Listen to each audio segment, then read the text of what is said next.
Let's talk to Brendan Chilton. Brendan, a very good afternoon to you. Good afternoon, Mike. Now, tell us, what are you doing with the Labour Party? Because Sir Keir Starmer apparently is going to turn it into the NHS Labour Party. Well, we have to remember, of course, that the Labour Party did found the NHS back in 45. Yes. So it should be no surprise in that respect that we go on about it quite a lot.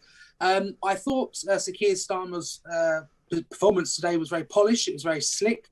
And the real test, Mike, is going to be what the results of these elections are going to be in May, whether we increase our number of Labour councillors, do better in Scotland and Wales. That will ultimately be the test of today's performance. Yes. I was listening to John Curtis earlier on today, you know, the psephologist up in the University of Strathclyde, and he was saying that he thinks the Labour Party are hopeful that the political landscape will return to a kind of the difference between left and right. I'm not sure I agree with him on that because, you know, the waters have been very muddied, haven't they, over the whole Brexit situation?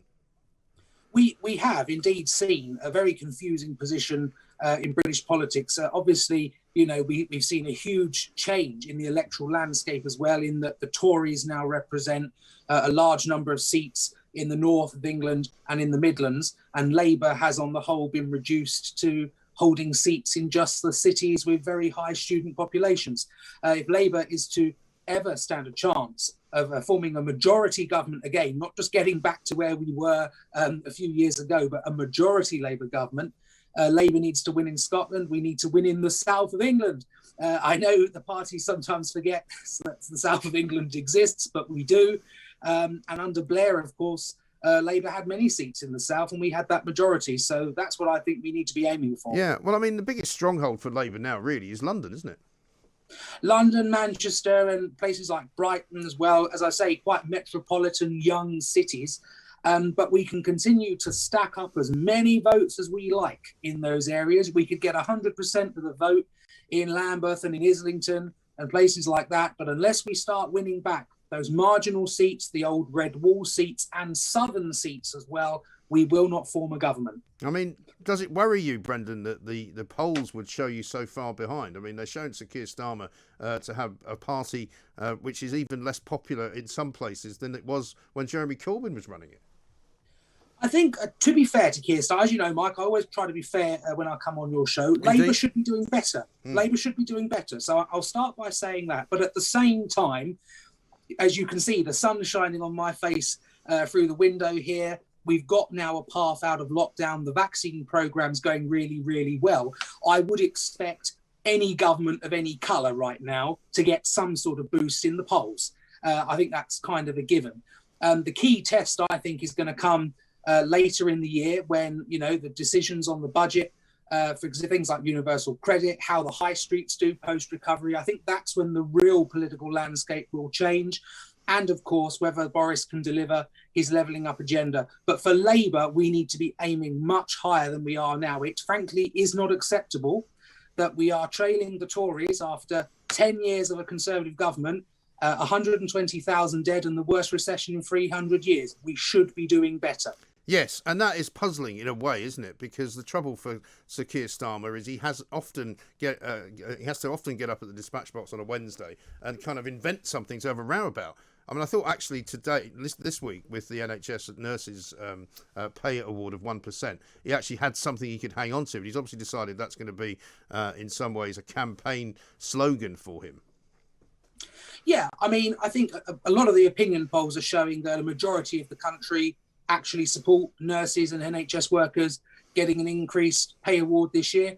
I kind of agree. They've had a pretty tough year. But I'd also say this. A lot of people in the private sector have also had a bloody rotten year. Yeah. They've been living with, in many cases, a 20% pay cut.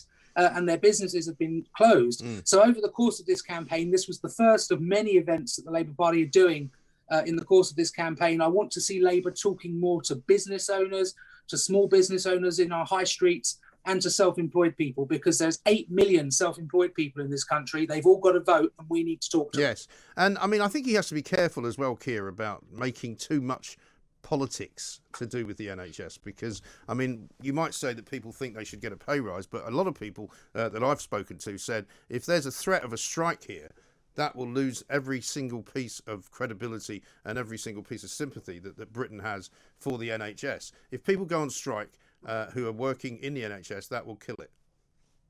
Well, a strike right now would be absolutely disastrous because the NHS is fundamental to the rollout of the vaccine, which we're hoping will bring an end to this ghastly lockdown that we're all experiencing. I noticed that Whitty and the other members of the gang were talking about, news surges and things over the summer. Well, no, we said we're coming out of lockdown. We need to come out of lockdown. Right. But the NHS should not be striking. They should be carrying on doing the work they're doing. I'd hope on this the government will budge and award them the extra pay rise, but I do not think the NHS staff should be striking, and I certainly would not support a strike as a Labour member. But what would you support in terms of a pay rise then as a percentage? Well, I think the proposal that was initially budgeted for was around 2%, wasn't it? So I'd be happy to go along with what was recommended by the profession. If that's what was budgeted for and that's what they recommended, I'd quite happily accept that. I think that means it's around another 500 million, which would a total cost of 1 billion. Now, I think we got to have a look generally at public sector pay because, as we've discussed before, Mike, this country's borrowing levels are going through the roof. What's another billion? Well, I mean that there is that argument, but unfortunately, as Rishi Sunak has said, he's going to have to put some taxes on people at some point or other, and I think a lot of people's sympathies for the NHS again would go straight out the window if they're suddenly finding themselves paying more tax in order to fund it. I don't disagree with you, but I was being a bit flippant. No, there. I know, but I think that's right. And we also need to look, as I've said before, at some of the very high salaries in the public sector. There are some people in local government, in the NHS and in education, in many academies, for example, earning hundreds of thousands of pounds. And I'm thinking to myself quite often nowadays, what are they doing for that money? Because I know you're a man of Sussex, Mike, I'm a man of Kent. My roads aren't getting any better. No. My access to my local surgery isn't getting any better. So I question why these very, very well-paid executives in these areas need that amount of money. But you are right. At some point, we've got to start paying this money down. The Chancellor did outline some measures last week. I personally think that we're going to have to probably go harder than what he suggested because I'm not entirely convinced that the moment these restrictions are lifted, the huge spending event's going to take place. A lot of people have built up a bit of savings over the past year. They're looking at their bank balances and thinking, you know what, it's quite nice to have a few £1,000s sitting in there for a rainy day. So I don't think we're out the woods just yet. Yes, exactly right. And as far as the rest of his kind of ideas go, to be honest, none of them seem to be cutting through massively to the vast population of this country. I think a lot of people still don't really know what Keir Starmer stands for. I think that's fair. I think that's a fair assessment, Mike. I think, again, and I've said this before, and I don't want to sound like I'm repeating myself, but I will anyway. He has become leader in the middle of a pandemic. It hasn't been the normal politics that we're used to. He hasn't been able to go around and get around the country and meet people. So to be fair to the guy, it's been a difficult year. However, now that we are coming out of that, whatever the results in May, I'm hoping Labour do well. I think it's going to be a difficult election because of the vaccine bounce. But over the course of the next few years, as we build up to the general election, we need to see Labour rapidly moving up those poll rankings. And if we don't, we're going to have fundamentally ask ourselves, what's gone wrong for us as a party? Are we talking to the right people or are we still just talking to ourselves? Yes, I mean, nobody really in Scotland gives Labour much of a hope of making any gains. The only question up there seems to be whether or not the SNP have shot themselves enough in the foot to sort of hobble themselves, and whether they get into power is not in question. It's a question of whether they get into power absolutely, and they don't need to do any kind of coalition if it's a minority government. But Labour have pretty much lost Scotland, it seems to me, and I think they've also lost the north of England.